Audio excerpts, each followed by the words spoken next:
This time, I will entertain a motion to break for lunch. So moved. Second. Okay, we have all in favor, say aye for a break for lunch. Aye. Okay, motion carries. We are right now at 11:59, so we'll take a break until 12:30, 30-minute lunch break. Thank you.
They stop, I'll go find someone to look at it.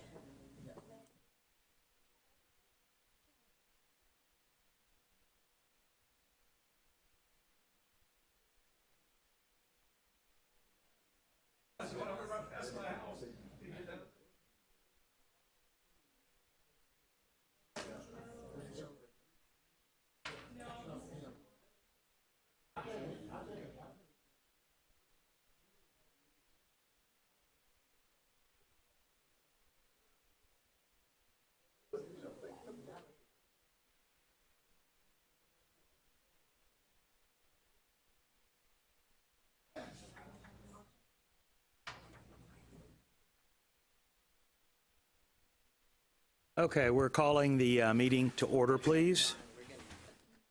At this point, I would like to yield the chair to Mr. Chairman Stedman, who wants to make a few comments, please. Thank you, Dr. Frias. I'd just like to say welcome to Donna Williams, our new board member and actually vice chair of this committee. Donna is Vice President and Program Manager for Parsons Transportation Group, a subsidiary of Parsons Corporation, which is a global engineering and construction leader in facilities, advanced technology, and management processes. She was appointed by Governor Perry to the Texas State University System Board of Regents, where she served 2 terms as Vice Chairman of the Board 2011-2012 and Chairman of the Board 2013-2014. She received a Bachelor of Science in Mechanical Engineering from Prairie View A&M University. Donna, would you like to say a few words? I'd just like to say thank you.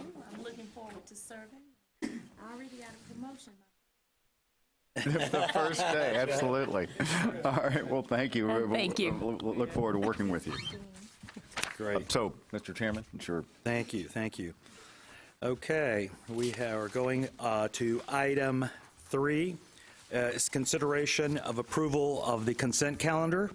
These are items listed on the consent, items 5C 1 through 6, 5D, and 5E. Any questions or discussion about these consent items? There's no further discussion. Do I have a motion to approve? So moved. Second. Okay, we have a motion and a second. All in favor, please say aye. Aye. Okay, motion passes. Thank you.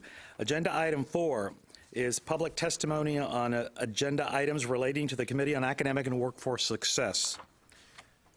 We do not have anyone registered to testify, so we will go on to the next item, which is agenda item 5, matters relating to the Committee on Academic and Workforce Success.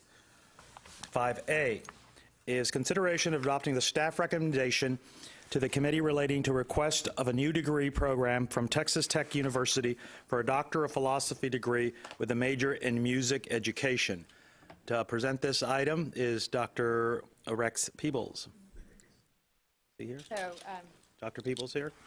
he is unfortunately not here, and Okay. you are now stuck with me. Okay, Dr. And- Silverman, well, you're a great replacement, so thank you for being here. He was asked to go down and be a backup to the commissioner for the committee, and I'm staying here to help with the orientation Okay. for Mr. Okay. Wilson later. So we do have some changes because of the legislature and the special committees going on today. So, Dr. Silverman. Thank you, Chairman Farias, and welcome to the new board members. I'm Stacy Silverman, Deputy Assistant Commissioner in Academic Quality and Workforce Division here at the Coordinating Board. And on your agenda today are 4 proposals for new doctoral programs, Doctor of Philosophy, a PhD in Music Education, a Doctor of Philosophy in Mexican-American Latino Studies, and 2 PhD programs in clinical psychology. Each proposed program is a little bit different. However, each proposal for a new doctoral program is vetted by a rigorous process that helps to ensure that, if approved, a new degree program will be of the highest quality and address the state's workforce needs. I'd like to take a few minutes and show you 2 slides just to get a kind of orientation about what we do and what we look at in a doctoral program. So first, the slide that's up there, which is not quite big enough for everyone to see maybe, an institution first submits planning notification to the coordinating board. So when an institution decides, hey, we'd like to offer a new doctoral program, initially, they send us a letter saying, we're going to plan this new program. And we send a response letter saying, thanks for letting us know that you're planning this program. We ask them to provide a title, to provide a SIP code, which is the classification of instructional programs, which is the national taxonomy of programs. We ask them also to provide us with a tentative date that they'll actually submit their proposal. Additionally, when an institution is ready to go ahead and send us a proposal, 30 days before, they send a notification to institutions located within a 50-mile radius. And in that 30-day period, if an institution objects to that proposal, it is between the two institutions to figure out any objections. If no objections can be reached, that institution may seek the coordinating board's help in addressing that from the Assistant Commissioner of Academic Quality and Workforce. Then the institution submits its proposal electronically and through our submission portal. Now, I know this one is very busy. I know this next slide is busy, but this includes every element that an institution has to include in its proposal for a new doctoral program. And I wanted to highlight that we actually take a look at very closely at the costs, which include tuition and fees and reallocated existing resources, as well as formula funding and other funding sources. So with that stage set, now I'll go ahead and give you a little bit of background for the proposal on agenda item 5A from Texas Tech University. They propose to offer a Doctor of Philosophy, a PhD, with a major in music education beginning in spring 2019. The institution has sufficient faculty in place, and the proposed program actually builds on the success of the institution's existing PhD in Fine Arts, which currently offers a track in music education. The proposed program would end that track under the Fine Arts degree. Admission to the program would require a master's degree with significant work experience in the field. The proposed program consists of 60 semester credit hours beyond the master's. Graduates would be qualified for academic positions, and the institution demonstrated sufficient workforce need and demand. The institution projects beginning the program with 3 students, and enrollment would increase in year 5 to 19 students. The proposed program would provide student financial assistance of about $13,500 in year 1 and reduce the support as students progress in the program in years 3 and 4. The institution estimates that 5-year costs for the proposed program would be near $800,000 and has identified funding resources of about $1.2 million to support the program. And we do have institutional representatives here. Yes, we welcome Dr. Keith Dye, Texas Tech University, Interim Director, Professor of Music Education. And also we have Dr. Mark Sheridan, the Dean of the Graduate School. Welcome. Thank you, and thank you very much. Good afternoon. It's a pleasure to be with you to talk about our proposed new program. I just wanted to put it in the context especially those who may be new to the board. Graduate education plays a central role in research and innovation in the United States, and also in providing the skilled workforce necessary in a knowledge-based economy. This new program is designed to be responsive to the needs of the workforce in the area of music education. And Dr. Dye will talk a bit more about that, but there is a pressing demand for qualified music educators, both in the state of Texas and nationally, and we're very pleased to be able to provide this program to help meet that demand. Okay. I'm just going to give you a quick overview, and I'd like to also say good afternoon. It's my honor today to present this overview of our proposed program.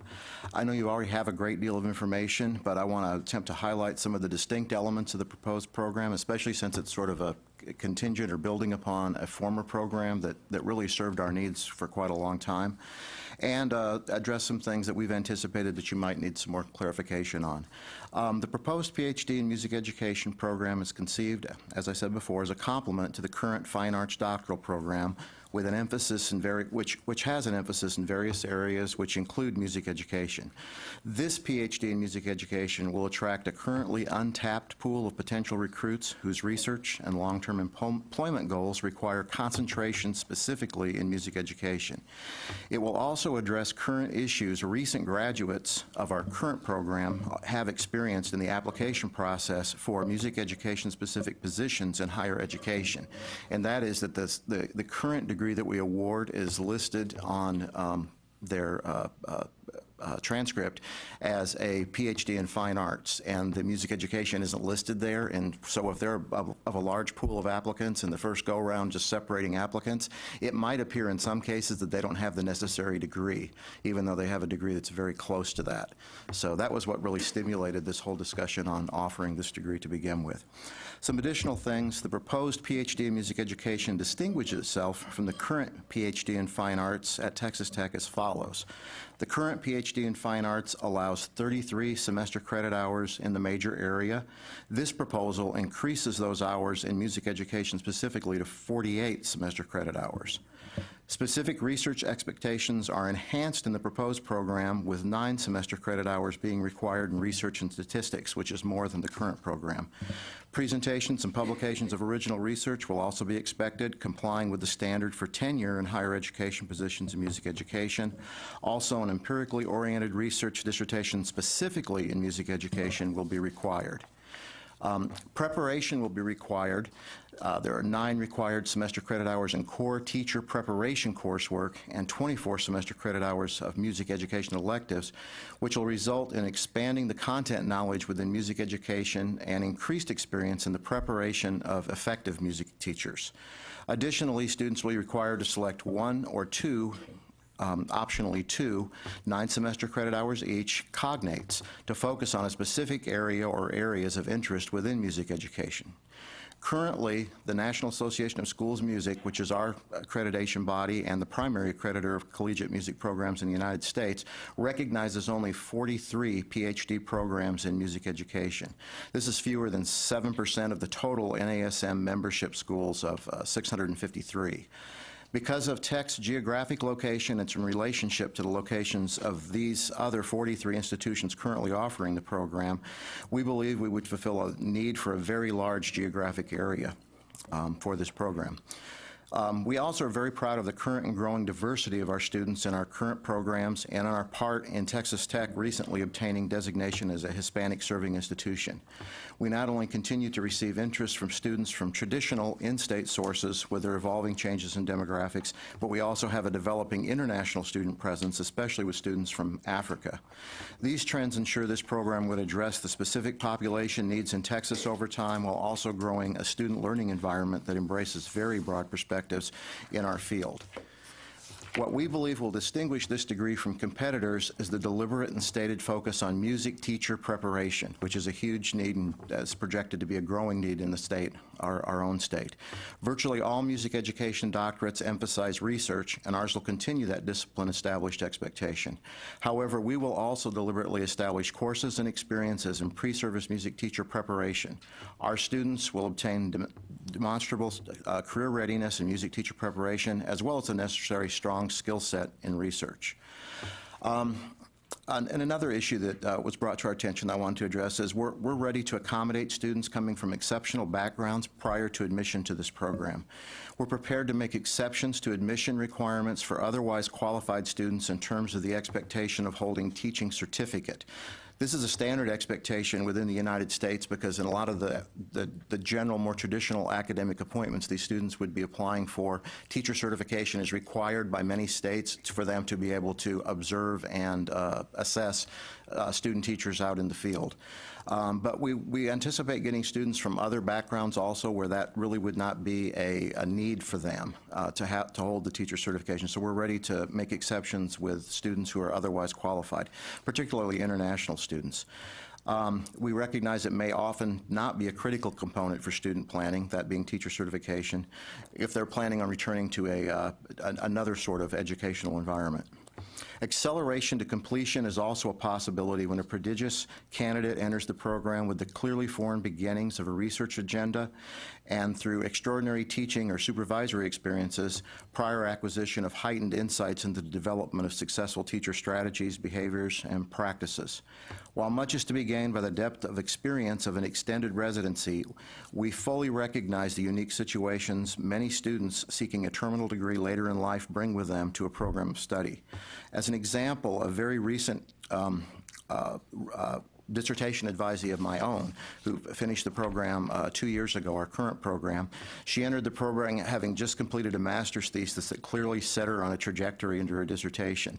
Knowing her personal circumstances, which she was in her still is in her mid-40s and has 4 school-age children, we were very strategic about the timing and sequencing of her class enrollments, and she was dedicated to the point of taking classes concurrently through all sessions offered, which is including both summer sessions, and focusing her work within applicable courses towards her dissertation topic.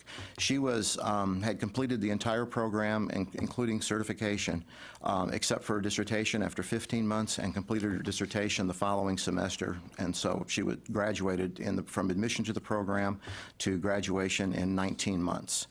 Obviously, finances are also an area for concern for graduate students, particularly of older age adult graduate students, which these kinds of programs tend to draw because of the emphasis on education and people currently in public education primarily. Allow me to highlight that we have significantly enhanced financial opportunities for students in this proposed program, and all of our programs actually. Within the last 20 months of our 9-month TA stipends in the College of Visual and Performing Arts, we've increased our TA stipends from under $7,500 for the 9 months to $12,500 for PhD students. This puts us in the range of the average awards for similar programs at our peer institutions. However, it's also important to note that the Texas Tech Graduate School, through our College of Visual and Performing Arts, also awards $6,000 graduate recruiting fellowships, as well as various other internal fellowship awards of $4,000 and $5,000 annually. All these renewable fellowships are awarded in addition to the 9-month TA stipends. A high percentage of our students have historically received these fellowships. TAs also only pay $600 per year for tuition if they're granted a teaching assistantship. Finally, it's also worthy to point out that music educators often have the opportunities to engage professionally in their craft while in a degree program. Whether teaching lessons, master classes, or doing consulting, their expertise is highly valued in Lubbock and our surrounding communities.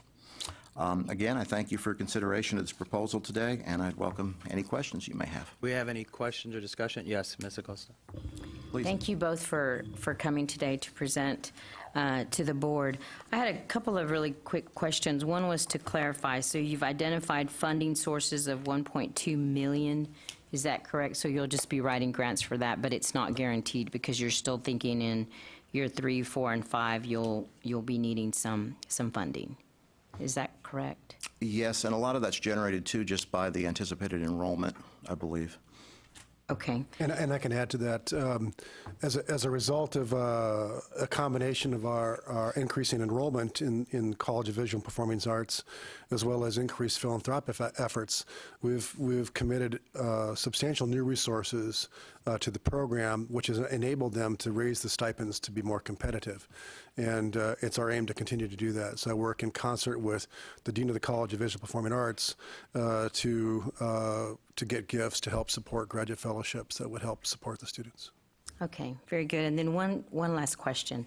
Once they complete this degree program, where are the employment opportunities or the job opportunities? For Yeah, someone? the primary market probably is actually in higher education as music education professor positions and so forth.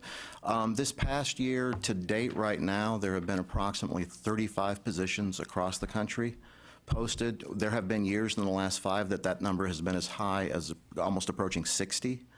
But it's an area where there's always a pretty healthy demand, especially within the field of music. It's probably the highest demand of any, since it ties into education preparation, whether it's in Texas or in another state. Any other questions, comments? If there's no further discussion, Do I have a motion for the adoption of the new degree program for Texas Tech University for the Doctor of Philosophy degree in the major of music education? So move. We have a second? Okay. Motion made by Ms. Williams, seconded by Ms. Acosta. All in favor, please signify by saying aye. Aye. Any opposed? Motion carries. Congratulations Thank you very much. for being here from Lubbock. Thank you for making the trip. Next agenda item is 5A2. Agenda item 5A2 is consideration of adopting the staff recommendation to the committee relating to a request for a new degree program from the University of Texas at Austin for a Doctor of Philosophy degree and a major in Mexican American and Latina Studies. Dr. Silverman. Thank you. The University of Texas at Austin proposes to offer a Doctor of Philosophy, a PhD, with a major in Mexican American and Latino Studies beginning in fall of 2018. The proposed program is a 51 semester credit hour interdisciplinary program involving faculty from various liberal arts fields and builds upon the success of the institution's existing programs, specifically the successful graduate portfolio in Mexican American, Latino Studies of 15 semester credit hours, which currently enrolls 45 students.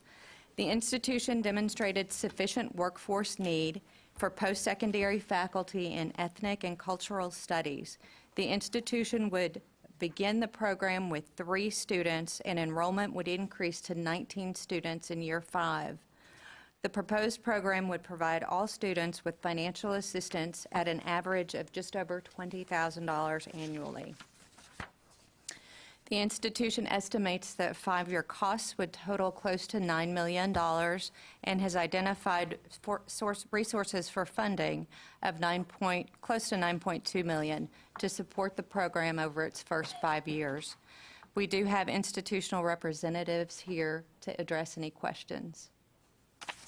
Okay, any question, discussions? We have Dr. Laura Gutierrez, Interim Chair of Associate Professor, Department of Mexican American and Latino Studies, University of Texas at Austin.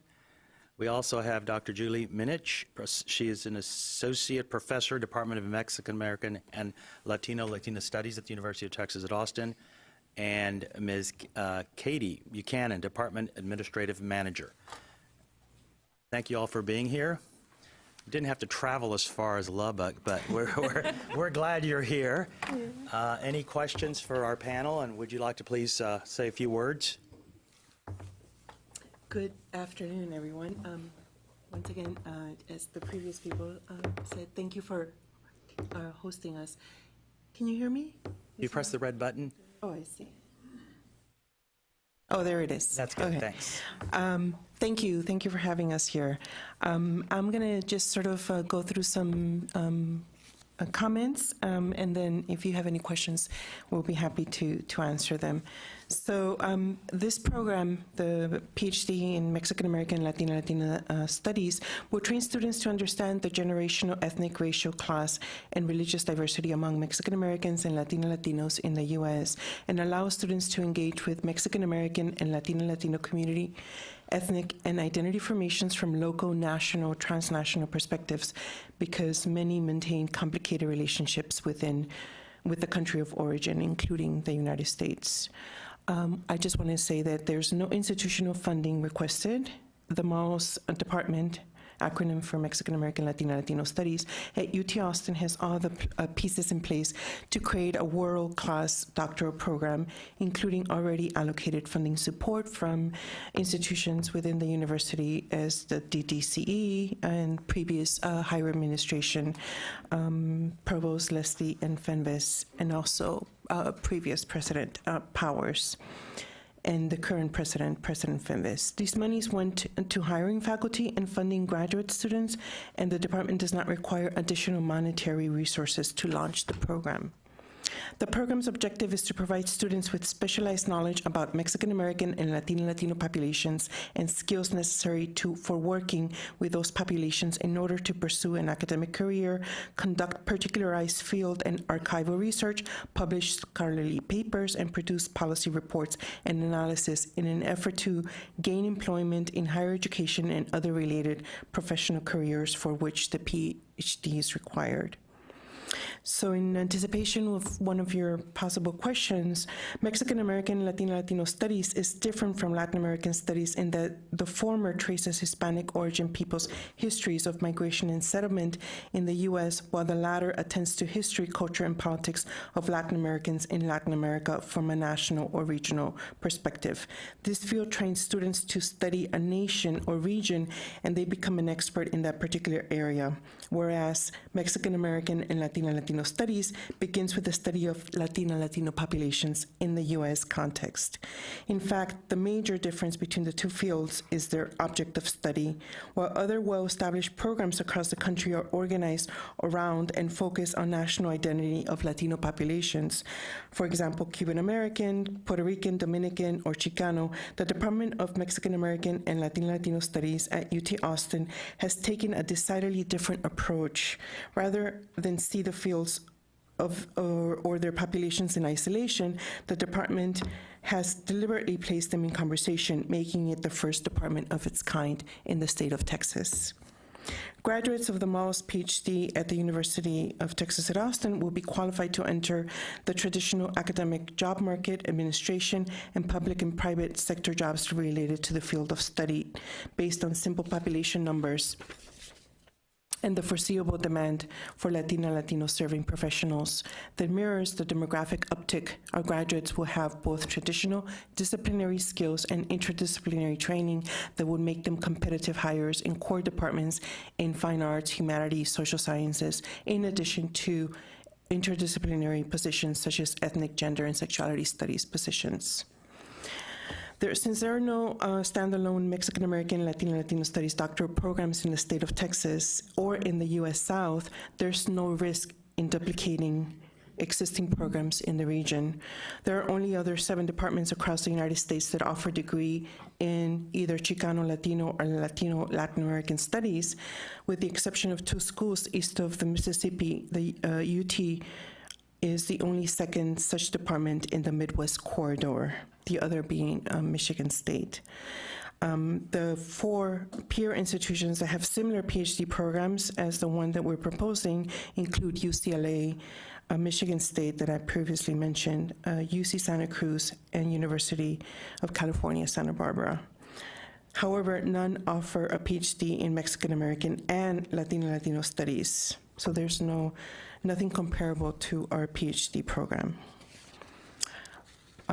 So just a couple more things. Programs offering a parallel degree to the proposed UT PhD in Mexican American Latino studies are virtually limited to only the most prestigious institutions with a long-standing history in the field. As a result, students from Texas and the Southwest are in large part required to go to the U.S. Northeast or West Coast to pursue a doctorate in a similar or related field. We hope to capture some of these students so they don't have to leave the state or the region.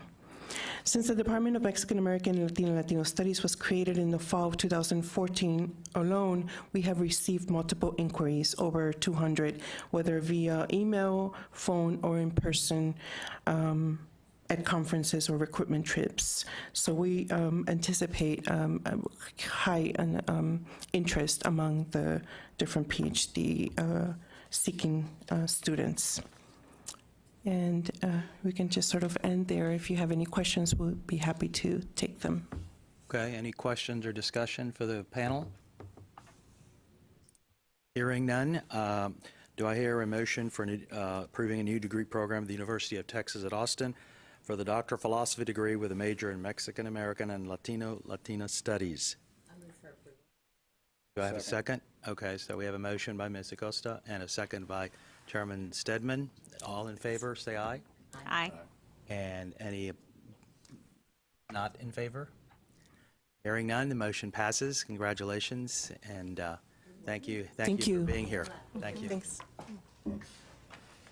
Okay, we're moving on to Agenda Item 5A3, which is consideration of adopting the staff recommendation of the committee relating to request for a new degree program from the University of Texas at Tyler for a Doctor of Philosophy degree with a major in clinical psychology. Dr. Silverman. Thank you, and I'll just say that the next two, your last two, are both for PhDs in clinical psychology. The first is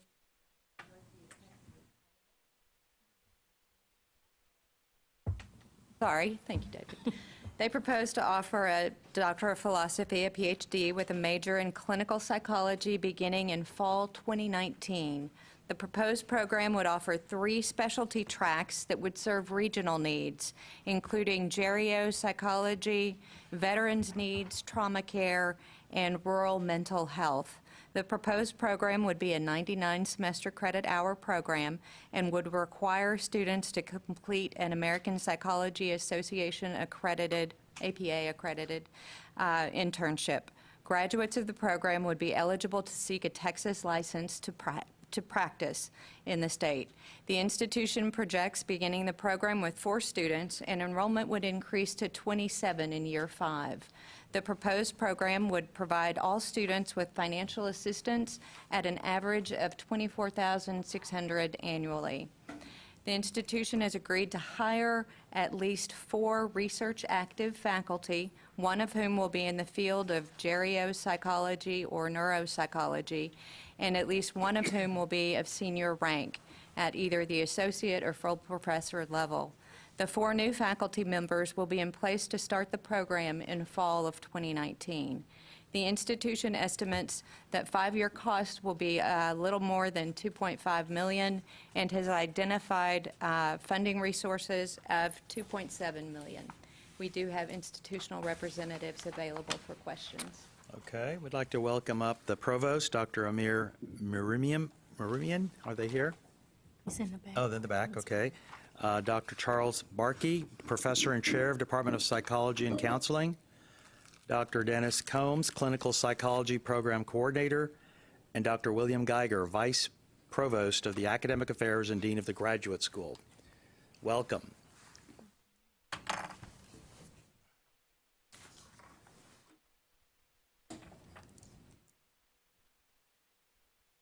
Dr. Miriam, did I pronounce that right? That's correct. Thanks. Thank you. I would let Dr. Barkey present our program. I just wanted to mention that this is one of the few programs for us that fits very nicely with our vision and mission to serve East Texas, and that's why we believe that this program will be able to serve our region very well. Dr. Barkey. Thank you, Dr. Miramaran, and thank you to the committee and board members. I appreciate the opportunity to be here. We're very excited about the prospect of this program. It's been a long time coming with a lot of hard work, and it feels good to be at this point. I also want to take a moment to make a special acknowledgement and appreciation to the coordinating board staff who worked with us throughout this process, and in particular Dr. Alan Mickey, who was an outstanding representative of the coordinating board and incredibly helpful to us all the way through so that we did this process well and hopefully are here for a successful outcome. So thank you to him. And also want to thank my colleagues here for their support in this whole process. You have all of our materials. As Dr. Miramaran has mentioned, we believe that our program, and it's interesting to have 2 being considered at the same time in the same day, really is distinctive in 2 ways. One, as far as I know, it's the only program that will focus on these 3 areas of mental health need in one program. So the geropsychology, neuropsychology piece on the aging population, folks with dementia and Alzheimer's, and then our military, active duty military and veterans who have specific mental health needs that are different from other populations, and rural mental health. And so an emphasis on underserved, undertreated populations was our choice. And it wasn't a random choice. In fact, it is intended to match the particular mental health struggles going on in East Texas. Multiple reports are available. We reference them in our materials to indicate that we have a substantial veterans and military population without enough access to mental health care. We have a significant aging population struggling with Alzheimer's and dementia and other things, as well as their families. Also limited access to mental health care. And then the rural area continues to be significantly underserved. So we looked at that, and in particular with our new strategic plan that calls for scholarship at our university to be focused on regional needs. This provided us with an opportunity to create a training program that we think will be strong, but also to produce research by our students and faculty and new treatments, new ways of helping these special populations that are not currently being served. So With that, I will leave it and be happy to answer any questions anyone might have. Any questions, discussion from the board? Any comments, Dr. Geiger and Dr. Combs? Any comments or? I'd just add that this program will build on very strong master's programs in clinical mental health psychology. Yeah. Well, I think that this is obviously very pertinent. I'm in healthcare, so I understand that. Both the UT Tyler and UT RGV that's coming up next, I think these are areas that definitely need our state's attention. So I appreciate you putting up these programs that are going to be really effective for our population here in Texas. There are no further discussion? I would just add, Mr. Chairman, just, congratulations. It seems like you've spent a lot of thought and a lot of years and a lot of effort into this program, so congratulations to you, and I'm sure congratulations to the communities that you will serve. Thank you. Okay, so do I have a motion for the approval of the new degree program at the University of Texas at Tyler for a Doctor of Philosophy degree with a major in clinical psychology? I'll make a motion. Okay, motion by Chairman Stedman. Do we have a second? I'll second. Second by Ms. Williams. All in favor, please signify by saying aye. Aye. Any opposed? Motion carries. Congratulations. Thank you.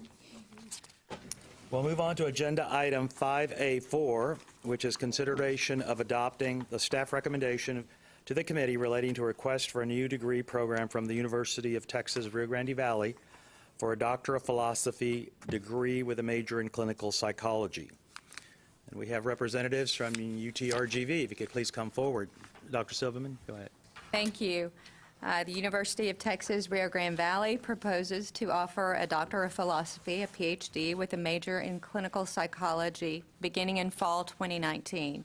The proposed program would prepare students for professional and academic careers in clinical psychology and would offer emphasis in Hispanic mental health and integrative behavioral health care methodologies.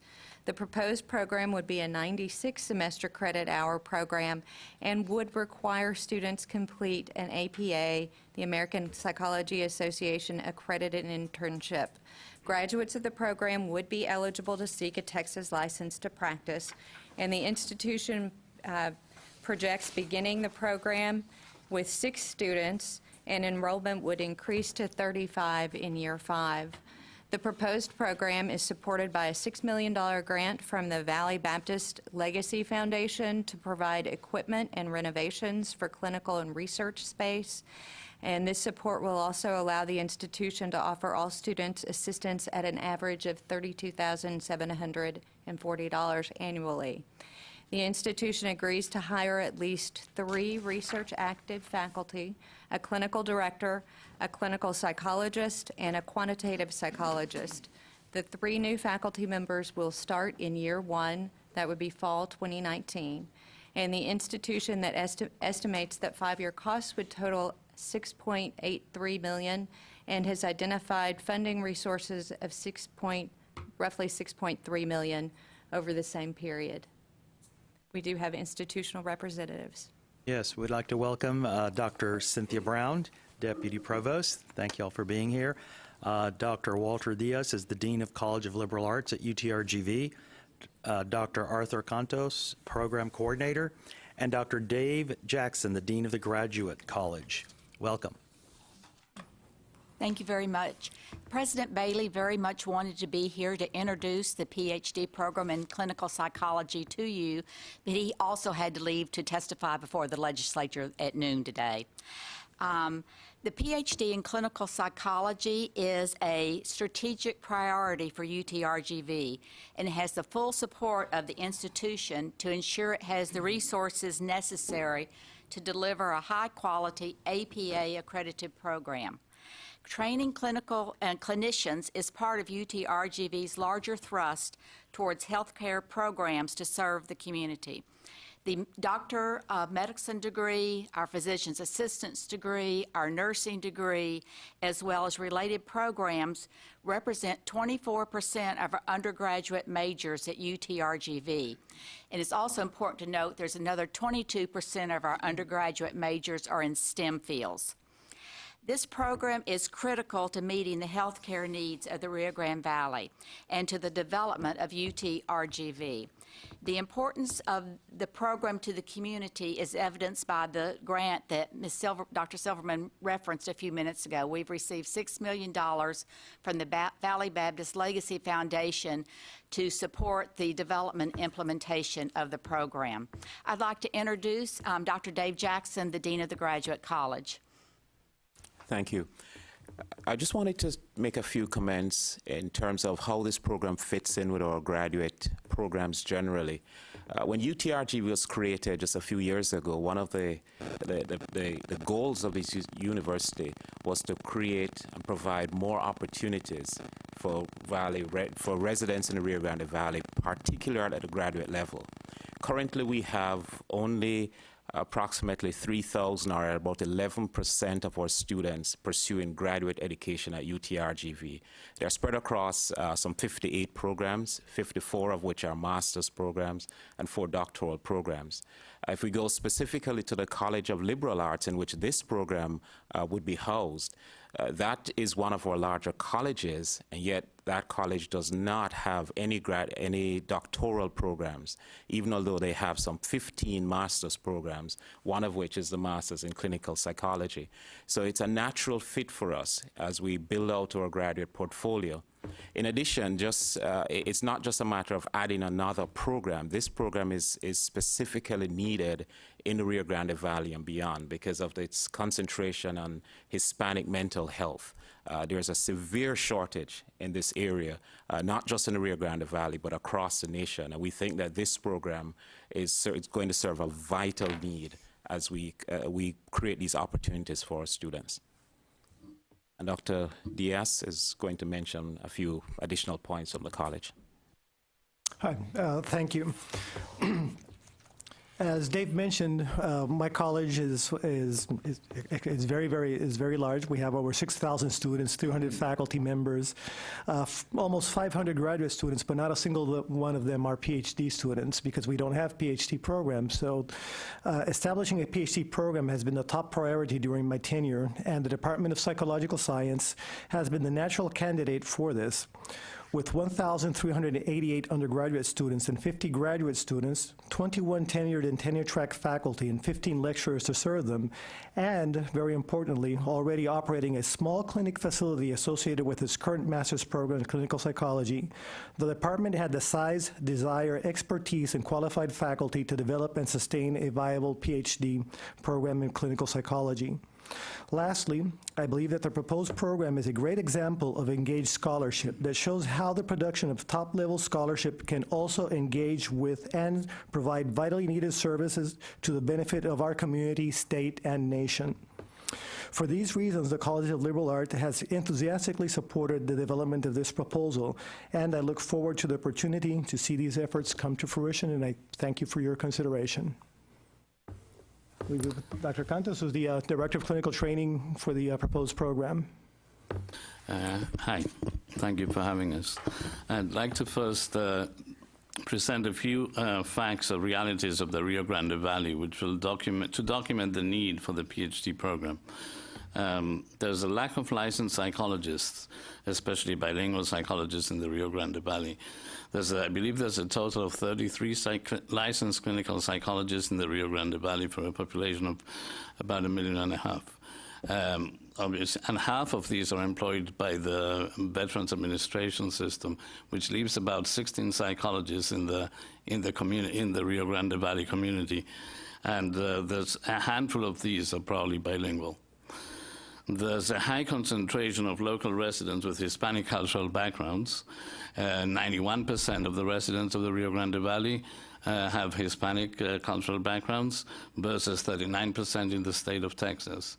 And then not only that, if you look at the households, 84% of the households report that in the census that they have, and they speak an additional language in the house, mostly Spanish speaking. There's a high percentage of the parents of children attending therapy who are monolingual Spanish speaking and cannot participate in the therapy process because if you do not have a bilingual psychologist. there's a high percentage of the population in need of specialized interventions to address trauma, a lot of it resulting from the immigration process. There's existence of substantial healthcare disparities in these underserved communities. All this requires professionals who are experts and familiar with the mental health needs of the population of the Rio Grande Valley. The RGV has also the highest obesity rates in the US. In addition, they have very high diabetes problems. Its counties are among the poorest in the county. 80% of public school students in the Rio Grande Valley live below the poverty line. The two most significant risk factors for mental illness are poverty and unemployment. If you imagine the map of the state of Texas and plot the existing PhD programs in the state of Texas, which I believe that there are 8 public university PhD programs in clinical psychology.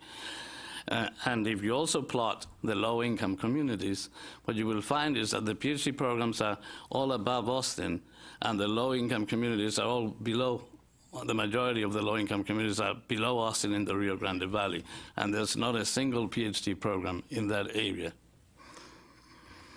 Our PhD program, the proposed PhD program, aims to produce health service psychologists under the guidelines of the American Psychological Association, following the accreditation guidelines of the new standards of accreditation. We aim to produce graduates who are experts in research, also experts in providing mental health services.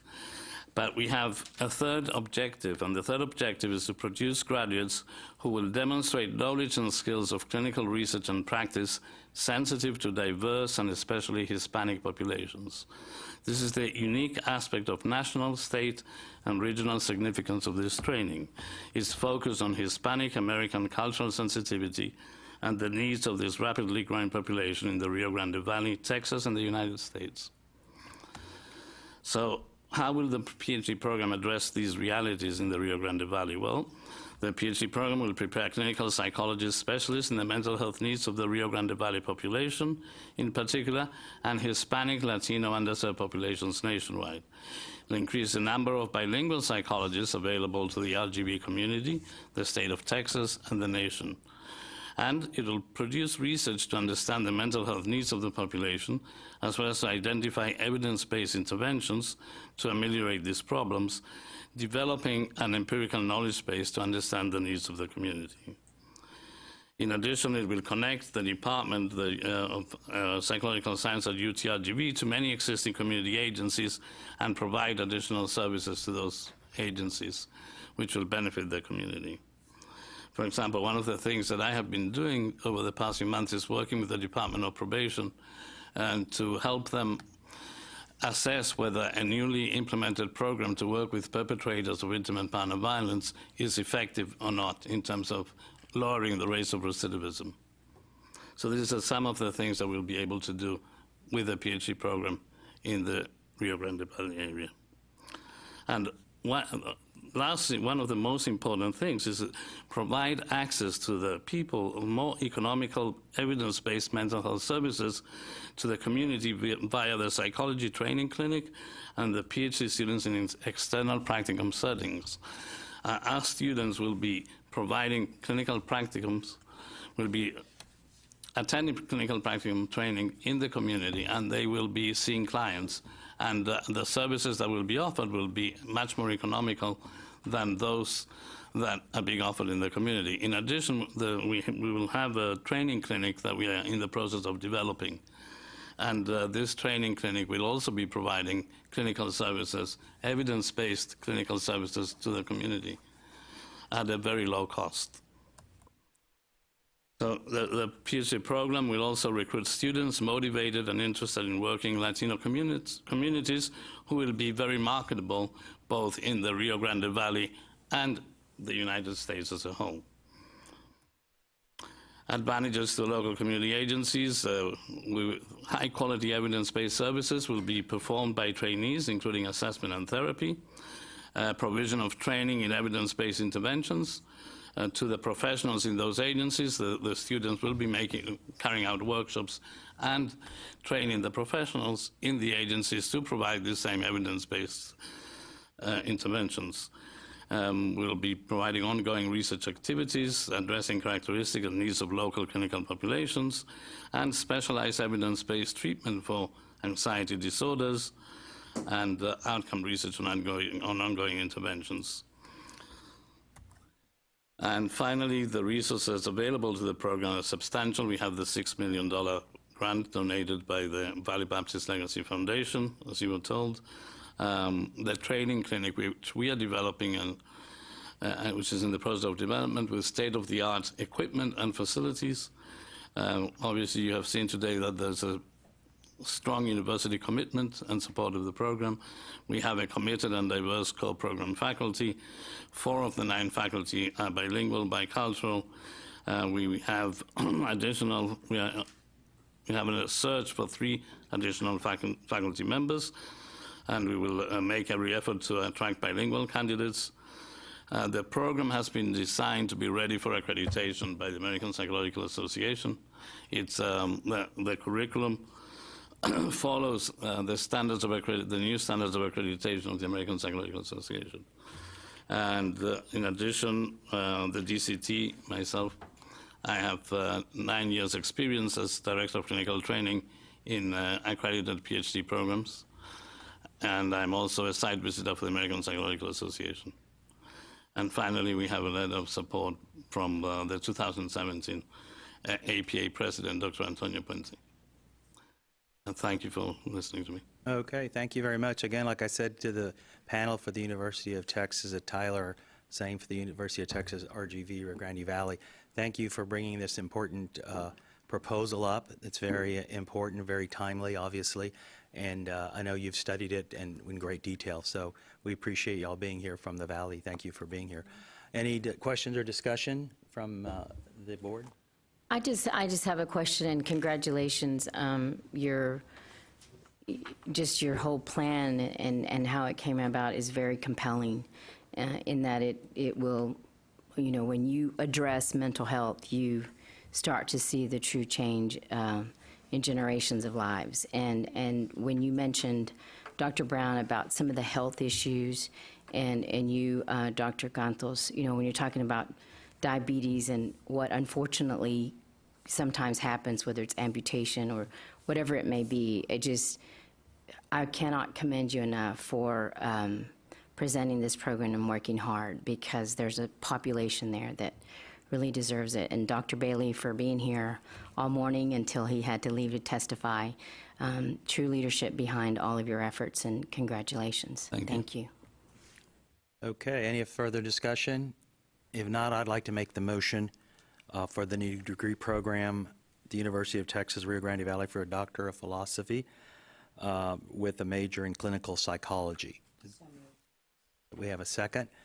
All in favor, please signify by saying aye. Aye. Any opposed? Okay, motion carries. I just wanted to make sure that the board was aware that this proposal and the previous proposal, the 2 for the clinical psychologies, did have approval with contingencies, though they have both agreed to hire faculty, and we will make sure those milestones are met with working with the institution. Yes, thank you for bringing that up, Dr. Silverman. Some of them do. We're moving on to agenda. Thank you all very much for being here. Appreciate it. Thank you. Thank you. And congratulations.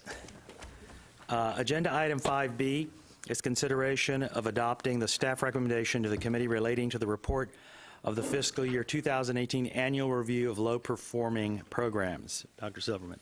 Thank you. And before I go through the request for the approval, I want to point to the screen and have you just do a brief overview of what is a low-producing program. So a low-producing program is based on the number of graduates over a 5-year period. A program is designated as low-producing if it has fewer than 25 graduates for an undergraduate program, 15 graduates for a master's program, and 10 graduates for a doctoral program. New degree programs are exempt from the list for the first 5 years. Also, master's degree programs that lead directly to a doctoral program are exempt. Also, graduates of applied associate programs and corresponding certificate programs are combined for the low-producing purposes. Any questions on the low-producing qualifications? So, prior to 2013, the coordinating board had the authority to direct institutions to close a program. This is no longer the case. However, the coordinating board does have the authority to recommend to an institution's governing board, or to the institution if it does not have a governing board, the closure or consolidation of a program that has been on the low-producing program list for 3 consecutive years.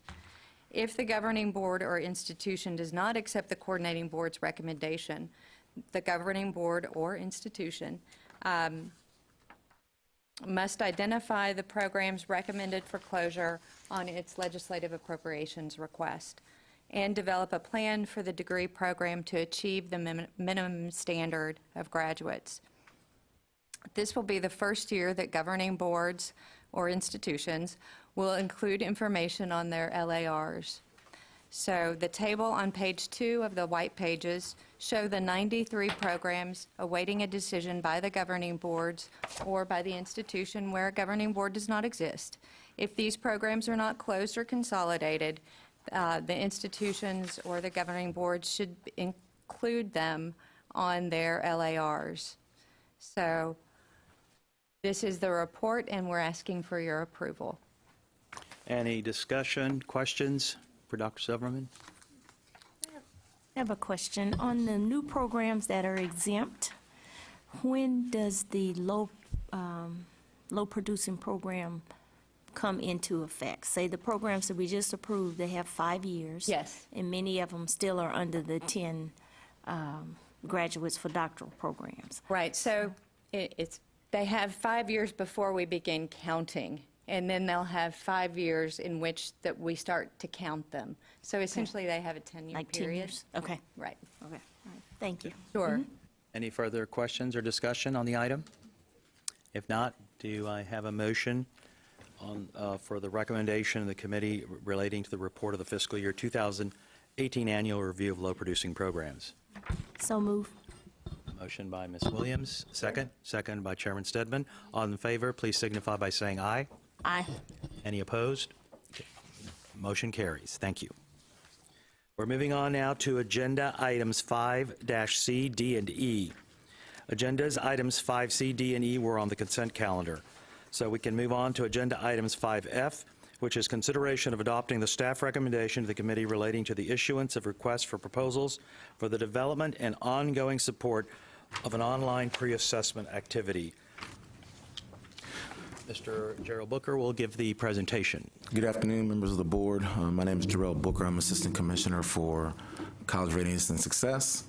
I'm here to present on agenda item 5F regarding requesting approval to post an RFP, a request for proposal for a pre-assessment activity.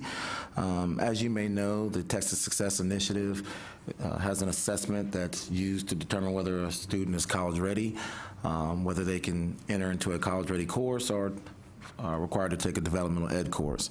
By rule, we ask that institutions of higher education and school districts that actually offer the TSI exam to give a pre-assessment activity. We have found that to be a useful tool, and for students who just walk in and think that this is just another test and don't understand the ramifications of not being prepared or what this test means for their academic career. So in previous years, we had a group called Aquarium that we thought did a great job on developing and implementing the online pre-assessment. That contract has ended, so we are now in a position where we have to repost an RFP and seek another contractor to design and support this online assessment. Just to give you an idea on numbers, Aquarium served, they probably had almost 200,000 completion certificates, and they worked with over 100 institutions of higher ed as well as school districts. Therefore, we request favorable approval of our request and hope to be able to post this RFP.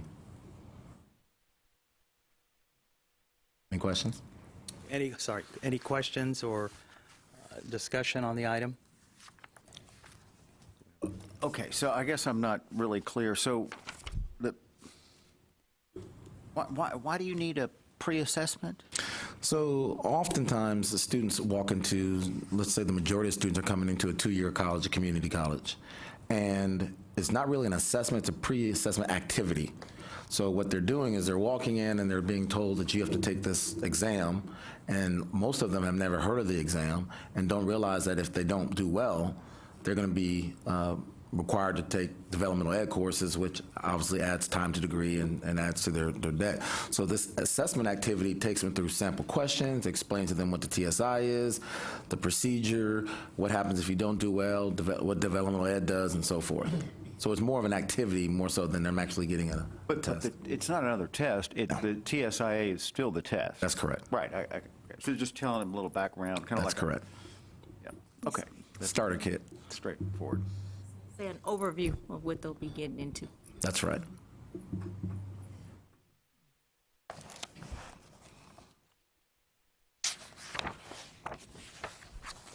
I think one piece that goes underestimated is they don't understand what developmental ed options they have around co-requisite, around course pairing. There's tutoring options, other things. Maybe you need to go study first, those sort of options, and that's what it prepares them for. Okay, any other discussion, questions? I'll make a motion to approve. Okay, we have a motion on the floor to approve the staff recommendation, the committee relating to the issuance of the request for proposals for the development and ongoing support of online pre-assessment activity by Chairman Stedman. A second? Second. Second by Ms. Williams. All in favor, please signify by saying aye. Aye. Any opposed? Motion carries. Thank you. Okay.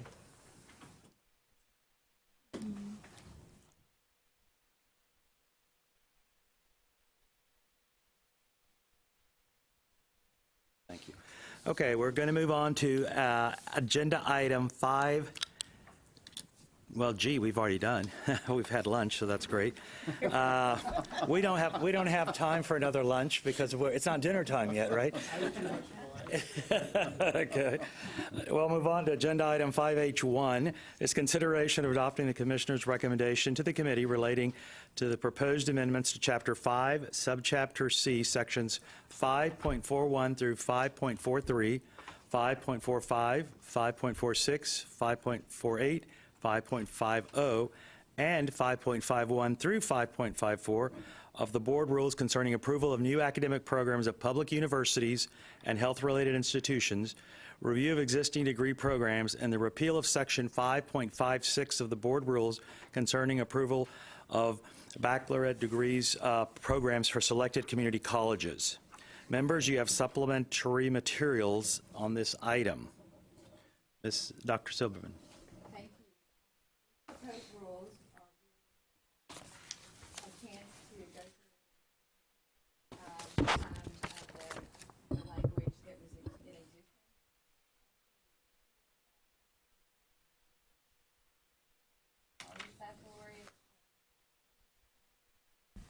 Sorry about that. They actually have their own section now in Chapter 9, which were proposed last time around.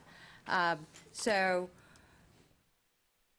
the goal of the revisions is to streamline the review of existing graduate programs and delete outdated sections of criteria related to the baccalaureate approval process. 3 institutions did submit comments to us: Texas Tech University, UT Austin, and UT Health Science Center Houston. Primarily the comments, I'll just kind of walk through them. Texas Tech commented on a clarification of the approval process for upper division undergraduate certificates as well as graduate certificates. They just wanted more clarification and direction to understand when it is that they need to notify us and when they don't.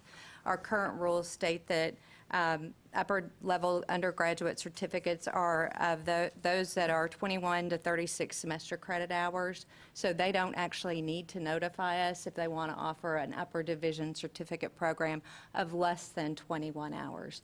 And we're going to make some revisions on our agency website along with our forms just to clarify that. But no changes are proposed to the rules as a result of that comment. But we will take the comment and make changes in other places, and I wanted to alert you all to that. UT Austin and UT Health Science Center Houston commented on the proposed revision to require institutions to demonstrate that there is an unmet workforce need and student demand for programs that are offered online, which could not be met by existing online programs offered by Texas public institutions. Both institutions felt it would be onerous for institutions to have to understand what capacity at existing online courses were.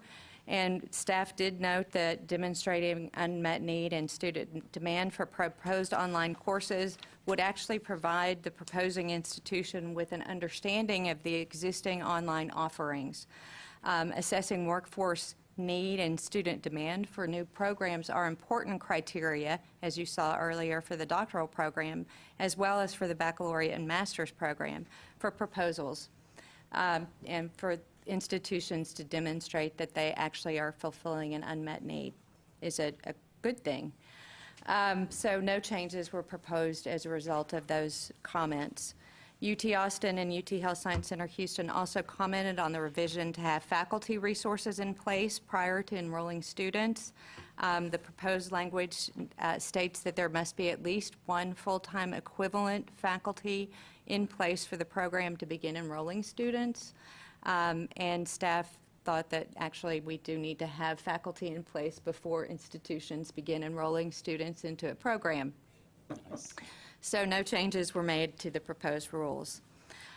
Texas Tech commented on the section related to new baccalaureate and master's degree program related to curriculum design and asked that the coordinating board provide in its proposal resources a template or an example of how to state student time to degree considerations, and staff agreed and will be looking at making some revisions to allow for examples so that institutions know that when they submit a proposal. But again, no changes were made as a result of that comment. UT Health Science Center Houston and Texas Tech commented on the criteria for new baccalaureate and master's programs related Section 12, strong related programs, expressing concern about limiting innovation. Staff agreed that newly emerging disciplines may fall outside the range of an institution's existing program inventory, but notes that the language is flexible, as it says, as appropriate, and this would actually allow institutions to submit proposals that are outside their area of expertise or what they're currently offering. So no changes were made as a result of that comment. UT Health Science Center also commented, Houston also commented on the criteria for new doctoral programs relating to faculty resources, again suggesting that having faculty in place would slow implementation of the program. Staff responded that placing allowances for contingencies in the rules actually formalizes the process that we use with institutions to document the fulfillment of their agreed-upon contingencies. So no changes were made as a result of that proposed rule. UT Health Science Center Houston also commented on including marketable skills for doctoral programs, stating that it was outside the scope and vision by 60 by 30 text. And staff did respond that including marketable skills for doctoral program it ensures that students who enter those programs understand what their marketable skills will be and will document to students the ability have students able to document to future employers what their marketable skills are. So no changes were made as a result of that comment. Finally, Texas Tech commented that clarifications should be made related to faculty resources for contingencies for faculty resources and suggested language be added to say a list of courses in the curriculum that the faculty hire would be qualified to teach be added and staff concurred and have included that in the language in the proposed rules. That concludes my overview, but I'm happy to address questions. Any questions or comments, discussions for Dr. Silverman on this topic? Hearing none, do I have a motion to approve the recommendation? Motion by Ms. Williams, second? Second by Chairman Stedman. All in favor, please signify by saying aye. Aye. Any opposed? Motion carries. Thank you. We now move on to Agenda Item 5H2, is discussion of the proposed amendments to Chapter 4, Subchapter D, Sections 4.82 and 4.85 of the Board Rules concerning the statutory basis of the rules and dual credit eligibility requirements. This is an information item only. Dr. Silverman. Yes, no action is required on this, but it does touch on some clarification that is made related to the ability to demonstrate college readiness. So additional language has been added. The proposed amendments update the PSAT scores that must be achieved by high school students to demonstrate eligibility to enroll in college courses for dual credit. So the specific language would read a combined score of 107 with a minimum of 50 on the reading test on a PSAT or National Merit Scholarship Qualifying Test, the NMSQT, exam administered prior to October 15, 2015, or a score of 460 on the evidence-based reading and writing EBRW test on a PSAT or NMSQT exam administered on or after October 15th. Those are the only changes that are... And so that's just because they changed the PSAT score, or they changed the test. But there's other... Okay, so PSAT is allowed. And you think that's I guess I didn't follow that discussion before. Say, well, it's preliminary. It shows, sort of like likelihood that you're going to do well or poorly on the SAT, but it's not a test of college readiness. But is it a legitimate measure of college readiness? Well, let me, I think, clarify something in drill, or someone else can tell me if I'm wrong. This is specifying which specific PSAT test, which it's not PSAT or NMSQT. It is the PSAT NMSQT test in particular, which is the one that we're all familiar with. And then they've added these other PSATs that the scores and what they mean vary depending on whether you take the 9th grade version or the 10th grade version or the 11th grade version. Let me ask the question a different way. So, in other words, isn't the PSAT a test that all high school students take? Generally. Districts have implemented that. Generally. Okay. So that PSAT, whether it's NMQ or whatever version it is, but the one that they all take, is that a predictor, or is that a reliable indicator of college readiness? That's a trick question. The issue is it's a predictor. So they say if you keep taking certain courses, you get a score, and they'll say, hey, congratulations, you're on track to be college ready, which means if you take certain courses and keep going on the way you are, then you'll be college ready, which is why we're not necessarily comfortable with that level of tests, because you're taking, for dual credit, particularly for academic dual credit, you're taking college courses now. So we need something actually giving you that you're ready right now, which the MSQT actually is a better indicator of that than the earlier ones. And just as a reminder, that's the one that's used to determine whether people are identified as National Merit Scholars. National Merit Scholar, that's correct. And so that, I think, is usually taken in the sophomore year. That's correct. Okay, but the bottom line is it's still really up in the air. We have the dual credit study coming out in the summer, and our recommendations, the idea is we want more rigor. We're going to make sure that when a college student or a high school student takes dual credit, he's college ready. That's still in a state of flux. Is that correct? I wouldn't say it's in flux, but we definitely want to make sure if you're going to take a college course that you're ready, whether you're 21 or whether you're 15. If you're, a lot of people think dual credit is a great indicator of how you're going to do in college, but we have to remind people dual credit is college. So the fact that we want you to show college readiness before you take that exam, we felt this would give high school students another opportunity. You may recall when they changed their end of course exams, a lot of high schools aren't required to take Algebra 2 any longer, which is one of our top indicators of college readiness. They're not even required to take it. So the options for them to actually show college readiness have been decreased over the past few years, and we're trying to find additional ones, and this is one of them that's paid for and gives them an opportunity to show it. I got you. Okay. And may I ask a quick question? Do you happen to know offhand the extent to which the PSAT and MSQT is a predictor of later SAT performance? In other words, R squared or something like that, covariance? Offhand, I don't. I think the National Merit Scholar one, I imagine, is very closely aligned to the SAT, and it's probably a better predictor, but not offhand. And the SAT is a measure of college readiness? That's correct. Okay. Okay. Any other questions or discussion on this? Okay, that was for informational item only. So we'll move on then. Agenda item 5I is consideration of adopting the staff recommendation to the committee relating to a request from the University of Texas Permian Basin to amend the contingencies for the Bachelor of Science in Chemical Engineering and the Bachelor of Science in Electrical Engineering degree programs, which were approved by the board at the October 2017 meeting. And we have a guest here today. Dr. Forrest Flocker is from representing UT Permian Basin, and he is the interim dean of the College of Engineering there. Welcome. Thank you. Good to be here.